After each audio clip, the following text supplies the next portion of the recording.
नमस्कार साथियों, कैसे हैं आप लोग। मैं आपका दोस्त हर्ष चौधरी तहे दिल से स्वागत करता हूं आपका आपके अपने YouTube चैनल हर्षुक क्लासेज में।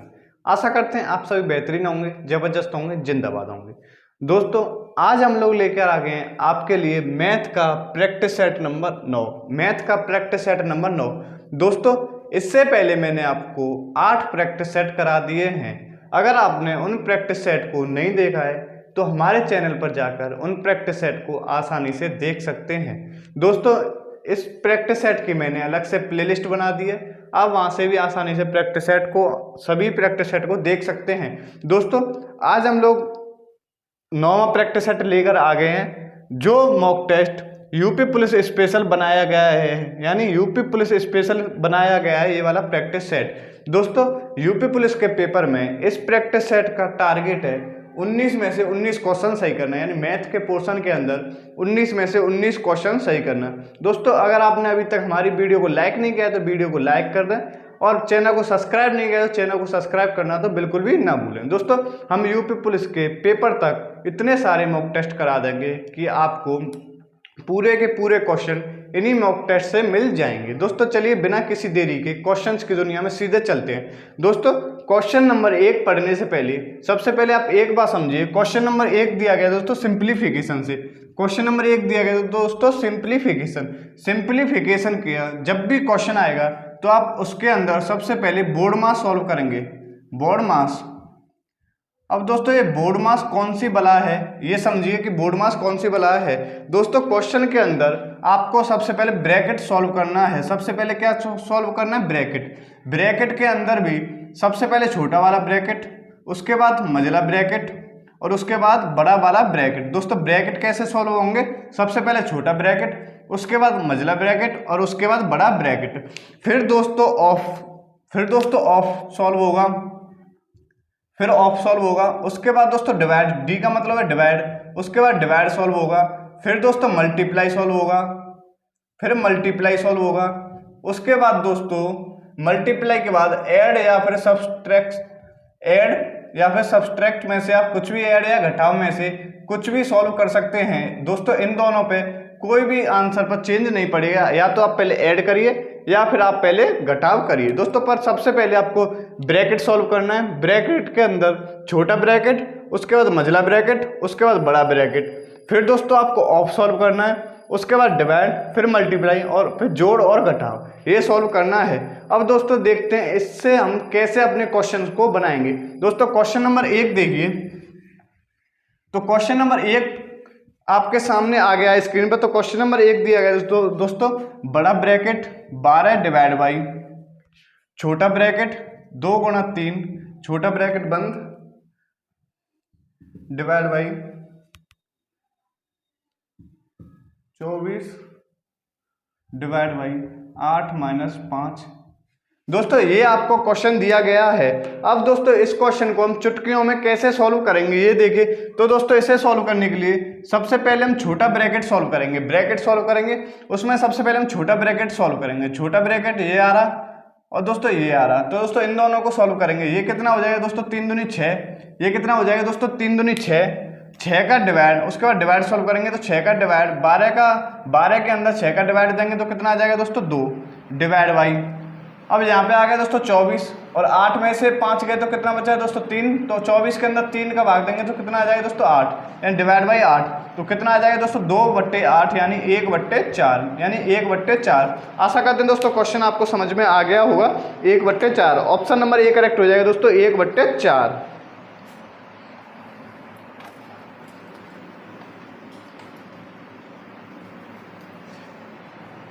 एक बार दोस्तों जल्दी से देखिए, पहले सबसे पहले हम छोटा ब्रैकेट सॉल्व करेंगे। छोटा ब्रैकेट यहाँ पे आ रहा है तो कितना हो गया दोस्तों? 3 दूनी 6। छोटा ब्रैकेट सॉल्व हो गया। उसके बाद दोस्तों डिवाइड सॉल्व करेंगे। तो डिवाइड को कैसे सॉल्व करेंगे? 12/6। 12/6 कितना आ गया दोस्तों? 2।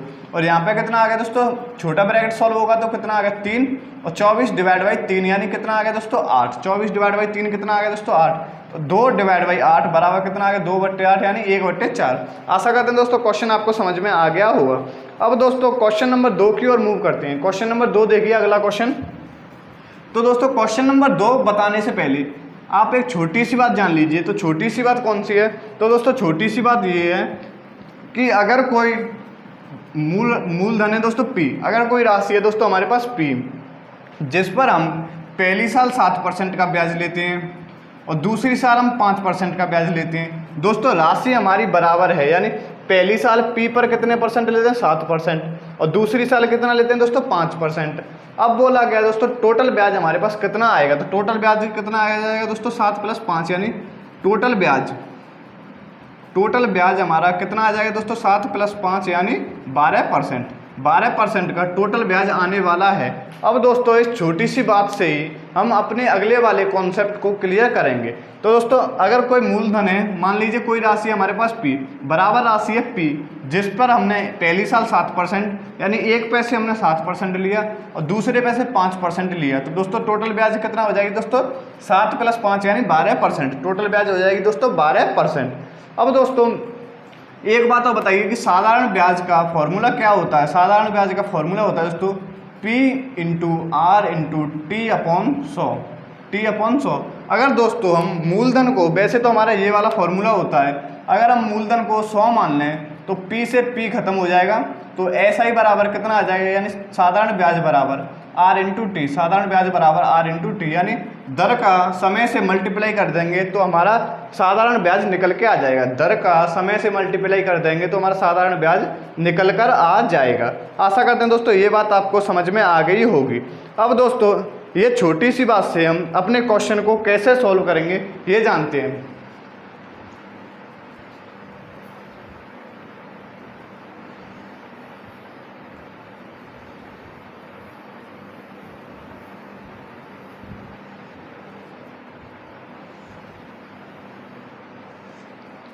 अब दोस्तों इस छोटी सी बात से अपने क्वेश्चन को कैसे सॉल्व करेंगे इसे जानिए दोस्तों। तो दोस्तों दूसरा क्वेश्चन देखते हैं। क्वेश्चन नंबर 2 पढ़िए दोस्तों, आपकी स्क्रीन पर आ गया होगा। दो बराबर राशि मान लेते हैं दोस्तों P है।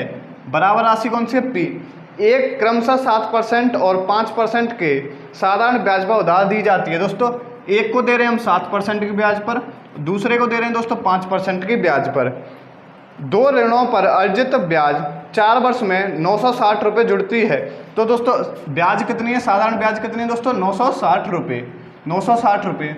और टाइम कितना है दोस्तों? 4 साल। टाइम कितना है दोस्तों? 4 साल। अब दोस्तों एक बात देखिए, यहाँ पे ब्याज टोटल कितना ब्याज होगी दोस्तों? 12%। टोटल ब्याज कितनी होगी दोस्तों? 12%, यानी 12%। और समय कितना है दोस्तों? समय 4 साल। तो साधारण ब्याज कितनी हो गई? R बराबर कितना हो गया दोस्तों? 12%। समय कितना? 4%। तो साधारण ब्याज हो गई 4 × 12 यानी 48%। अब दोस्तों साधारण ब्याज कितनी हो गई? 48%। ये दी गई दोस्तों परसेंटेज में, और क्वेश्चन के अंदर कितना दिया गया दोस्तों? 960 रुपये, यानी 48 की वैल्यू हमारा 960 के बराबर हो जाएगी।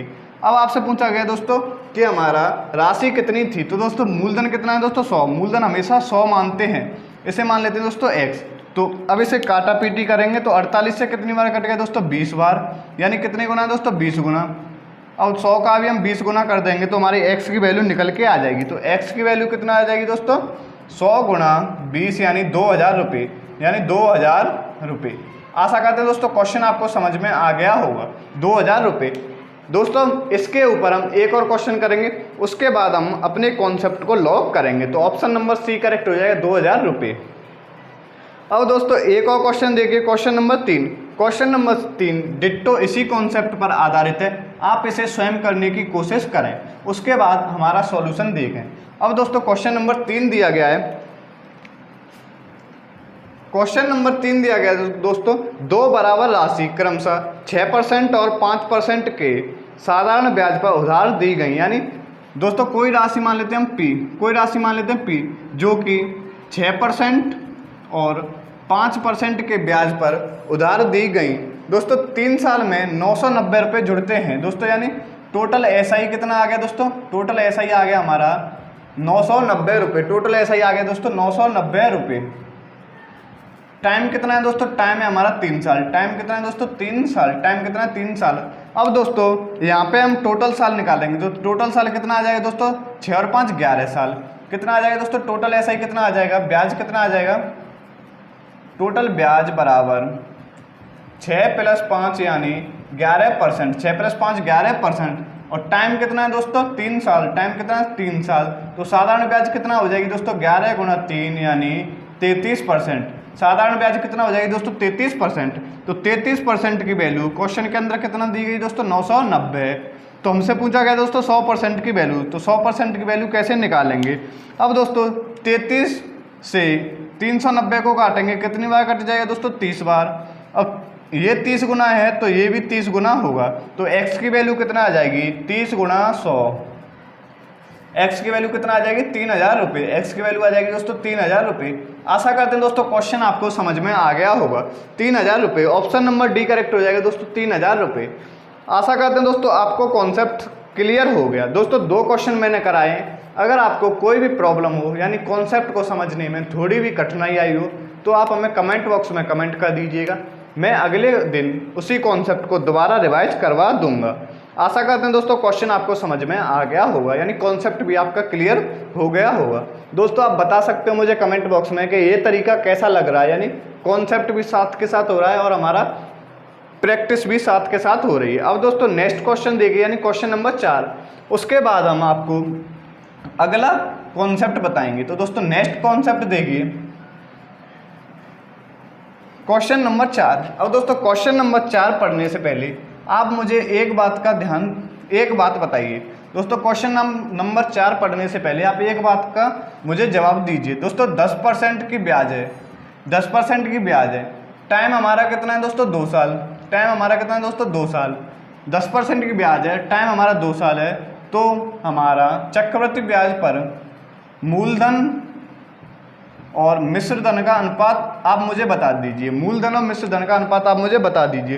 तो दोस्तों 10% का मतलब होता है 1/10 यानी 10 रुपये पर 1 रुपये की ब्याज लग गई, यानी 10 रुपये पर 1 रुपये की ब्याज लग गई तो कितना हो गया दोस्तों 11 रुपये। अब दूसरी साल भी 10 रुपये पर 1 रुपये की ब्याज लगी तो कितना हो जाएगा दोस्तों 11 रुपये। अब दोस्तों टोटल मूलधन कितना हो गया 10 × 10 कितना हो गया दोस्तों 100 और 11 × 11 कितना हो गया दोस्तों 121। तो मूलधन और मिश्र धन का अनुपात आ गया दोस्तों 100:121। अगर दोस्तों टाइम हमारा 3 साल हो, अगर टाइम हमारा 3 साल हो तो मूलधन और मिश्र धन का अनुपात कितना होगा। तो मूलधन और मिश्र धन का अनुपात कितना होगा। तो दोस्तों 3 साल के लिए 10 पर लगेगा 1 तो 11 हो गया। दूसरी साल भी लगेगा 10 पे 1 11 हो गया। तीसरी साल लगेगा 10 पे 1 यानी 11 हो गया। तो टोटल गुणा करेंगे तो कितना आ जाएगा दोस्तों 1000 × 1331। 11 का क्यूब कितना होता है दोस्तों 1331। अब दोस्तों इतनी बात से आपको एक बात समझने को मिली कि अगर टाइम आपका 2 साल है तो स्क्वायर होगा। टाइम आपका 2 साल है तो स्क्वायर होगा। अगर टाइम आपका 3 साल है तो हमारा क्यूब होगा। अगर टाइम 2 साल है तो हमारा स्क्वायर होगा और टाइम अगर 3 साल है तो हमारा क्यूब होगा। आपको ये बात समझ में आ गई होगी आसानी से कि अगर हमारा टाइम 2 साल है तो हम स्क्वायर करेंगे और हमारा टाइम अगर 3 साल है तो हम क्यूब करेंगे। आशा करते हैं दोस्तों आपको ये बात मेरी समझ में आ गई होगी। अब दोस्तों इसी से हम क्वेश्चन नंबर 4 को उड़ाएंगे। अब क्वेश्चन नंबर 4 को इसी कॉन्सेप्ट से उड़ाने वाले हैं। अब देखिए दोस्तों क्वेश्चन नंबर 4। क्वेश्चन नंबर 4 पढ़िए दोस्तों। 5% प्रति वर्ष चक्रवृद्धि ब्याज पर 800 रुपये कितने वर्ष में 882 हो जाएंगे, यानी 800 रुपये कितने वर्ष में 882 हो जाएंगे। तो दोस्तों ये हमारा मूलधन और ये हमारा दोस्तों मिश्र धन, यानी कितने वर्ष में 800 रुपये 882 रुपये हो जाएंगे। अब दोस्तों समय निकालना है तो आप मुझे सबसे पहले एक बात का जवाब दीजिए कि ये आपको स्क्वायर दिख रहा है या फिर क्यूब दिख रहा है। तो दोस्तों आप बताएंगे तो ये तो कुछ नहीं दिख रहा। क्यों नहीं दिख रहा? क्योंकि इसमें दोस्तों छुपा हुआ है। सबसे पहले इसे काटेंगे तो कितना आ जाएगा दोस्तों 441, सॉरी दोस्तों 400, 2 से काटेंगे तो 400 और यहाँ पे आ जाएगा दोस्तों 441, 441। अब दोस्तों एक बात बताइए 400 किसका स्क्वायर होता है या क्यूब होता है? तो 420 का स्क्वायर होता है और 441 21 का स्क्वायर होता है। अब दोस्तों आप मुझे बताइए कि यहाँ पे स्क्वायर हो रहा है या फिर क्यूब हो रहा है। तो स्क्वायर हो रहा है तो टाइम कितना हो जाएगा 2 साल। टाइम कितना हो जाएगा दोस्तों 2 साल। बस दोस्तों इतना सा सॉल्यूशन है। टाइम कितना हो जाएगा दोस्तों 2 साल। अगर दोस्तों स्क्वायर हो रहा है तो 2 साल, क्यों हो रहा है तो 3 साल। आशा करते हैं दोस्तों क्वेश्चन आपको समझ में आ गया होगा। दोस्तों एक और क्वेश्चन करेंगे, उसके बाद हम अपना टाइप चेंज करेंगे। एक और क्वेश्चन करेंगे, उसके बाद टाइप चेंज होगा। तो दोस्तों इसी के ऊपर एक और क्वेश्चन है, क्वेश्चन नंबर 5।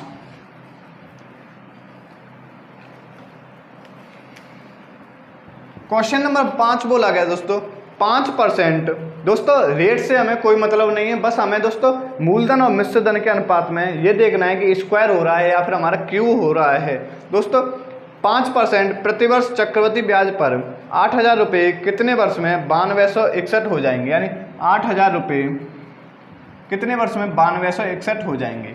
अब दोस्तों ये देखिए, सबसे पहले आपको डायरेक्ट पहले ये देखिए कि कट तो नहीं रहा, अगर कट रहा है तो काटिए, नहीं कट रहा है तो मत काटिए। अब दोस्तों ये देखिए किसका क्यूब या फिर स्क्वायर है, तो दोस्तों ये मुझे 20 का क्यूब नज़र आ रहा है और यहाँ पे 21 का क्यूब नज़र आ रहा है। तो दोस्तों 20 का क्यूब होता है 8,000 और 21 का क्यूब कितना होता है दोस्तों 9261। अब दोस्तों यहाँ पे देखिए क्यूब हो रहा है या फिर स्क्वायर हो रहा है, तो दोस्तों क्यूब हो रहा है तो टाइम कितना हो जाएगा दोस्तों 3 साल। टाइम कितना हो जाएगा दोस्तों 3 साल। ना जाने दोस्तों कितनी बार और कितने एग्जाम्स के अंदर ये वाला क्वेश्चन हमसे पूछा गया है। इसका आंसर आपको याद रखना है, कितना अगर स्क्वायर हो रहा है तो 2 साल, क्यूब हो रहा है तो 3 साल। अब दोस्तों हम चेंज करते हैं, अपने टाइप को चेंज करते हैं। अब दोस्तों क्वेश्चन नंबर 6 करने से पहले आप मुझे एक बात का जवाब दीजिए। क्वेश्चन नंबर 6 करने से पहले आप मुझे एक बात का जवाब दीजिए। अगर दोस्तों हम 100 रुपये की चीज़ को 105 रुपये में बेच रहे हैं, यानी सीपी कितना है 100 रुपये और एसपी कितना है दोस्तों 105 रुपये। अगर हम 100 रुपये की चीज़ को 105 में बेच रहे हैं तो हमें प्रॉफिट होगा या फिर लॉस होगा, तो दोस्तों प्रॉफिट होगा। क्यों प्रॉफिट होगा? क्योंकि दोस्तों कम की खरीद कर ज़्यादा में बेच दिया, यानी 100 की चीज़ खरीदी और 105 में बेच दिया। कितने का प्रॉफिट हो रहा है दोस्तों 5 रुपये का। प्रॉफिट परसेंटेज सदैव, अब दोस्तों हमें निकालना है दोस्तों प्रॉफिट परसेंटेज। दोस्तों एक बात याद रखिए, प्रॉफिट परसेंटेज सदैव सीपी पर होता है। प्रॉफिट परसेंटेज कितना होता है दोस्तों सीपी पर होता है। कितने रुपए का लाभ हो रहा है दोस्तों 5 रुपये का। कितने रुपए पर 100 रुपये पर, इंटू 100, परसेंटेज में बदलने के लिए इंटू 100। तो दोस्तों प्रॉफिट परसेंटेज बराबर कितना आ गया दोस्तों 5%। आशा करते हैं दोस्तों आपको ये बात आपको समझ में आ गई होगी। 100 की चीज़ को 105 में बेच रहे हैं तो 5 रुपये का हमको प्रॉफिट हो रहा है। अब दोस्तों प्रॉफिट परसेंटेज किस पे होता है दोस्तों? हमेशा सीपी पर होता है। प्रॉफिट परसेंटेज हमेशा सीपी पर होता है। अब दोस्तों क्वेश्चन ये थोड़ा अजीब सा है, पर आप इसे सॉल्व करिए, आपकी समझ में आ जाएगा। मैं समझाऊंगा तो समझ में आ जाएगा। आप तब तक आप इसे सॉल्व करने की कोशिश करिए। अगर आपसे हो जाता है तो बहुत अच्छी बात है, नहीं होता तो और अच्छी बात है, आप यहाँ से कुछ ना कुछ सीख कर जाएंगे। अब दोस्तों क्वेश्चन पढ़िए। किसी वस्तु को एक तय मूल्य पर बेचा जाता है, किसी वस्तु को एक तय मूल्य पर बेचा जाता है, यानी SP1 और SP2। हम मान लेते हैं दोस्तों सीपी हमारा कितना 100 रुपये। सीपी कितना है दोस्तों 100 रुपये। अब बोला गया है दोस्तों तय मूल्य पर बेचा गया है, यानी कितने में बेचा गया दोस्तों हमें पता नहीं कितने में बेचा गया। हम मान लेते हैं दोस्तों A रुपये में बेचा गया, A रुपये में बेचा गया। इसे उस मूल्य के 3/4 हिस्से पर बेचने पर, यानी इस मूल्य के A के 3/4 मूल्य पर बेचने पर 13% की हानि होती है, यानी 13% की हानि होती है, मतलब 13% का लॉस होता है। मतलब क्या हो गया दोस्तों? इसका मतलब 100 की चीज़ को हमने 87 रुपये में बेच दिया। 100 की चीज़ को 87 रुपये में बेच दिया, तो दोस्तों यहाँ पे कितने बेचेंगे दोस्तों 87 रुपये में बेचेंगे। अब दोस्तों A इंटू 3/4 बराबर कितना हो गया दोस्तों 87। 3 से कितनी बार कट गया दोस्तों 3 दूनी 6 और 9। तो दोस्तों A से कितनी बार कट गया 9 चौक 36, 3 4 दूनी 8 और 3 11, यानी 116 बार। तो A की वैल्यू कितना आ गई दोस्तों 116। तो दोस्तों यहाँ पे कितने रुपए में बेचा था 116 रुपये में बेचा है। और दोस्तों 100 की चीज़ को 116 रुपये में बेच रहे हैं, तो दोस्तों प्रॉफिट परसेंटेज कितना आ जाएगा दोस्तों 16%। प्रॉफिट परसेंटेज कितना आ जाएगा दोस्तों 16%, क्योंकि 100 की चीज़ को 16 रुपये में बेच रहे हैं। हमारा सीपी कितना है 100, तो 100 से 100 खत्म हो जाएगा, तो सीपी कितना आ जाएगा दोस्तों हमारा प्रॉफिट परसेंटेज आ जाएगा दोस्तों 16%। प्रॉफिट परसेंटेज आ जाएगा दोस्तों 16%। आशा करते हैं दोस्तों क्वेश्चन आपको समझ में आ गया होगा। एक बार मैं जल्दी से रिपीट कर देता हूं, क्योंकि इस प्रकार का मेरे पास आज एक ही प्रश्न है और फिर आगे मैं कभी ले आऊँगा इस प्रकार का एक और प्रश्न। दोस्तों क्वेश्चन दिया गया है, एक वस्तु को तय मूल्य पर बेचा जाता है। एक वस्तु को तय मूल्य पर बेचा जाता है। मैंने मान लिया दोस्तों, मुझे तय मूल्य पता नहीं है कितने रुपए में बेचा जा रहा है। मैंने मान लिया दोस्तों ए रुपये में बेचा जाता है। अब बोला गया दोस्तों तय मूल्य के 3/4 हिस्से को 13% की हानि पर बेचा जाता है, यानी 13% की हानि मतलब 100 की चीज़ को 87 रुपये में बेच रहे हैं। तो दोस्तों कितने में बेचा जाएगा? 87 रुपये में। ये दोनों दोस्तों बराबर हो जाएंगे, बराबर हो जाएंगे तो कितना हो जाएगा दोस्तों? ए की वैल्यू निकल के आ गई 116 रुपये, यानी हमने कितने में बेचा दोस्तों? 116 रुपये में बेचा। तो 100 की चीज़ को 116 में बेचा है तो कितने का प्रॉफिट हो गया दोस्तों? 16% का प्रॉफिट हो गया। आशा करते हैं दोस्तों आपको क्वेश्चन समझ में आ गया होगा।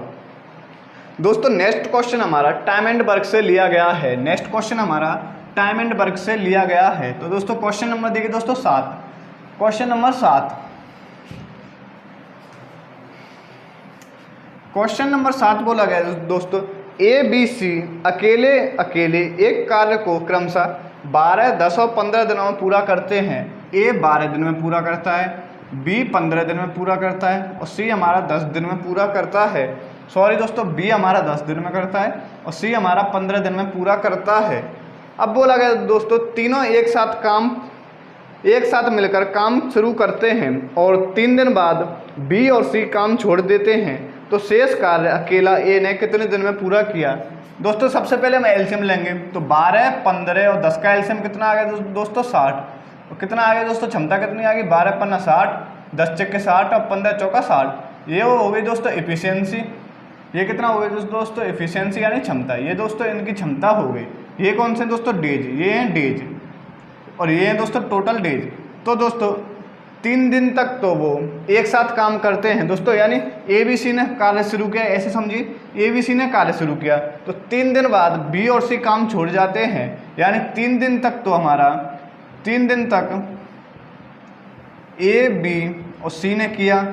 अब दोस्तों 3 दिन के बाद कौन करेगा कार्य? बी और सी छोड़ गए, तो 3 दिन के बाद कौन करेगा दोस्तों? ए करेगा। 3 दिन के बाद कौन करेगा दोस्तों? ए करेगा।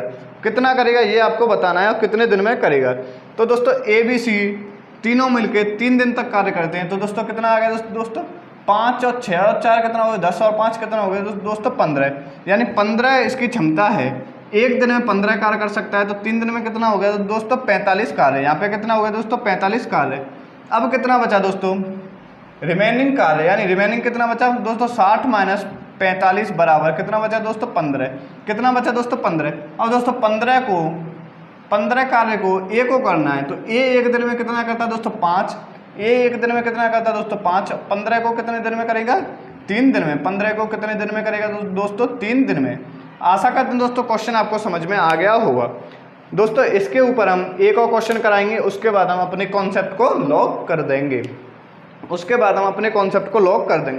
दोस्तों आप एक बात दोबारा समझिए, आपसे बोला गया है ए किसी कार्य को 12 दिन में कर सकता है, बी 10 दिन में कर सकता है और सी हमारा 15 दिन में कर सकता है।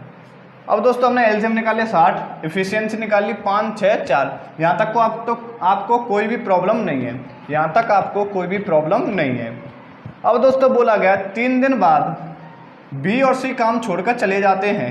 3 दिन बाद बी और सी काम छोड़कर चले जाते हैं, यानी 3 दिन तक तो दोस्तों ए बी सी तीनों ने कार्य किया और 3 दिन बाद बी और सी काम छोड़कर चले गए, यानी कौन करेगा अकेला कार्य? बी ए अकेला कार्य करेगा। तो दोस्तों 3 दिन हमने ए बी सी से कार्य करवाया। ए बी सी कितना कर सकते हैं दोस्तों? 15 कर सकते हैं एक दिन में, और 3 दिन में कितना करेंगे? 15 दिया 45।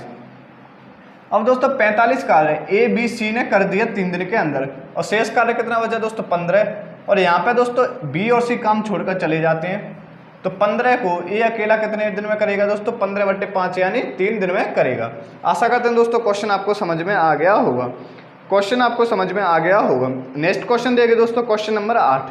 नेक्स्ट क्वेश्चन देखिए दोस्तों क्वेश्चन नंबर 8।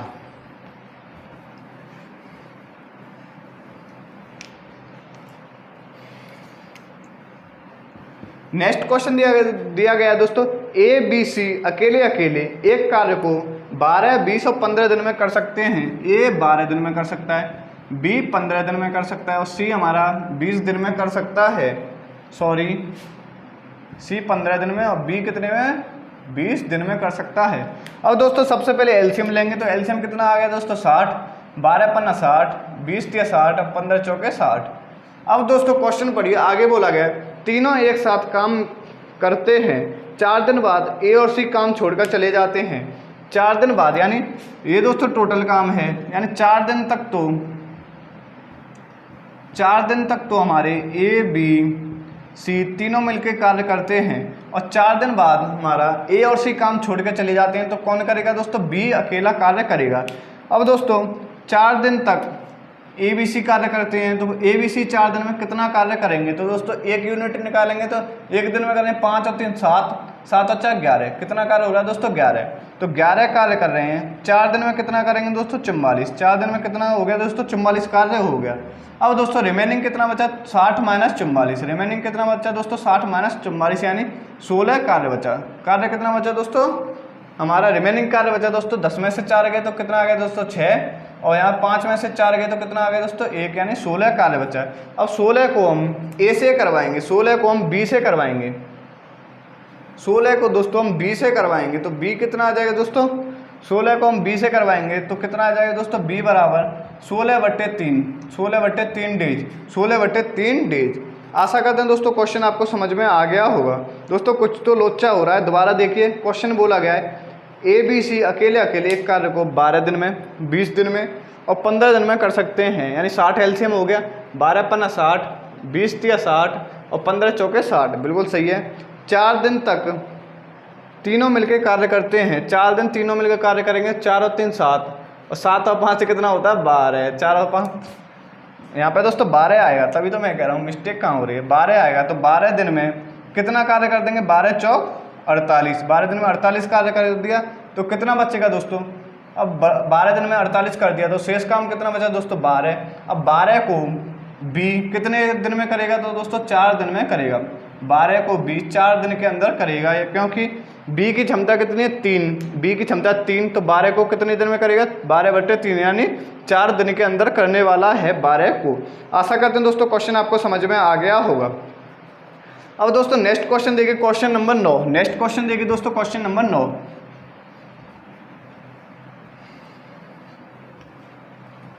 क्वेश्चन नंबर 9 पढ़िए दोस्तों। क्वेश्चन नंबर 9 दिया गया है, एक मशीन का प्रति वर्ष 10% मूल्य ह्रास हो जाता है, यानी 10% की कमी हो जाती है। कमी का मतलब है, यानी 10% का मतलब होता है दोस्तों 1/10, यानी 1/10 से घट जाती है, यानी 10 थी तो अब कितना हो गई दोस्तों? 9। अब कितना हो गई दोस्तों? 9।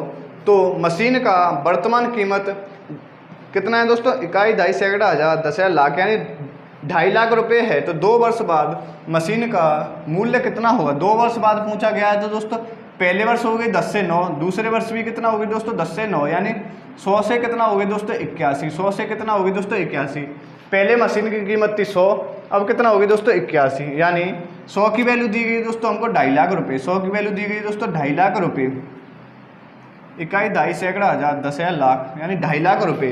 तो अब दोस्तों ये कितने गुना हो गई? अब दोस्तों 0 से 0 खत्म, यहाँ पे 0 से 0 खत्म, तो कितने गुना दोस्तों? 2500 गुना। कितने गुना दोस्तों? 2500 गुना। अब दोस्तों 81 को भी हम 2500 गुना कर देंगे।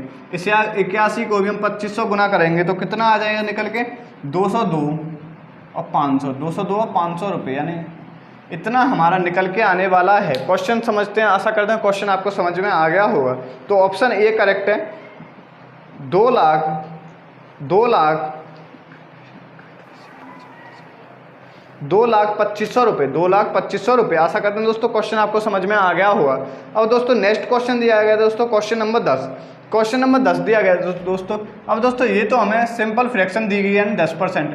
अगर दोस्तों फ्रैक्शन हमारी टेढ़ी मेढ़ी आ जाए, यानी भिन्न के रूप में आ जाए, तब उसे कैसे सॉल्व करेंगे?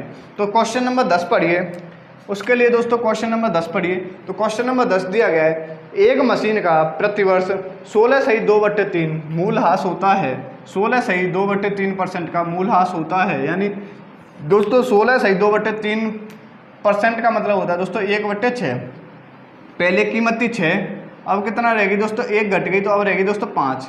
अब पूछा गया दोस्तों 3 वर्ष बाद पूछा गया, यानी दूसरे साल भी 6 से 5 हो जाएगी, तीसरे साल भी हमारा 6 से 5 हो जाएगी, यानी 216 इंटू 125, 216 इंटू 125। तो दोस्तों मशीन की वर्तमान कीमत यानी 420 दी गई है। तो दोस्तों 216 की वैल्यू दी गई हमें 420। हमसे पूछा गया दोस्तों 125 की वैल्यू, तो 125 की वैल्यू कितना होगी? अब दोस्तों 220 से ये कितने गुना होने वाला है दोस्तों 20 गुना, तो इसे भी हम 20 गुना कर देंगे। तो x की वैल्यू कितना आ जाएगी दोस्तों 250, यानी 2500 रुपये। x की वैल्यू आ गई दोस्तों 2500 रुपये, यानी 3 वर्ष बाद मशीन की कीमत कितना हो जाएगी दोस्तों 2500 रुपये। आशा करते हैं दोस्तों क्वेश्चन आपको समझ में आ गया होगा। आशा करते हैं दोस्तों क्वेश्चन आपको समझ में आ गया होगा। अब दोस्तों नेक्स्ट क्वेश्चन की मूव करते हैं। नेक्स्ट क्वेश्चन देखिए दोस्तों, क्वेश्चन नंबर 11। नेक्स्ट क्वेश्चन की मूव करते हैं दोस्तों, क्वेश्चन नंबर 11। तो दोस्तों क्वेश्चन नंबर 11 पढ़ने से पहले आप मुझे एक चीज़ का जवाब दीजिए। क्वेश्चन नंबर 11 पढ़ने से पहले आप मुझे एक चीज़ का जवाब दीजिए। ये दोस्तों हमारा कोई खेत है, आयताकार हमारा खेत है, जिसकी लंबाई L है, चौड़ाई हमारी B है। लंबाई L है, चौड़ाई हमारी B है। अब दोस्तों हमें इस खेत को जुतवाना है, हमें इस खेत को जुतवाना है या फिर बाउंड्री लगवानी है इसके चारों ओर। और दोस्तों बाउंड्री लगवानी है तो दोस्तों इस पर खर्चा कितना आ रहा है, यानी 1 यूनिट पर खर्चा कितना आ रहा है, A रुपये प्रति मीटर स्क्वायर। 1 यूनिट पर खर्चा कितना आ रहा है दोस्तों, A रुपये प्रति मीटर स्क्वायर। तो दोस्तों पूरे क्षेत्रफल को बाउंड्री लगवाने में खर्चा कितना आ जाएगा, यानी टोटल खर्चा कितना आ जाएगा। तो दोस्तों टोटल खर्चा बराबर कितना आ जाएगा दोस्तों, इन तीनों का गुणा कर देंगे, यानी लंबाई गुणा चौड़ाई गुणा 1 यूनिट का खर्चा, यानी लंबाई L इंटू बी इंटू ए, L इंटू बी इंटू ए। आपको ये चीज़ याद रखना है, आपका इससे अगला वाला क्वेश्चन सॉल्व हो जाने वाला है। अब दोस्तों क्वेश्चन नंबर 11 पढ़िए। क्वेश्चन नंबर 11 दिया गया है दोस्तों, एक आयताकार खेत की लंबाई और चौड़ाई का अनुपात 4:3 है, यानी लंबाई और चौड़ाई का अनुपात 4:3 है। आगे बोला गया यदि 2 रुपये प्रति मीटर स्क्वायर पर खेत की जुताई की लागत 2 रुपये प्रति मीटर स्क्वायर पर खेत की जुताई की लागत 600 रुपये है, यानी टोटल लागत कितना है, टोटल खर्चा बराबर कितना है दोस्तों 600 रुपये। टोटल खर्चा कितना है दोस्तों 600 रुपये। अब पूछा गया दोस्तों खेत की लंबाई कितनी होगी।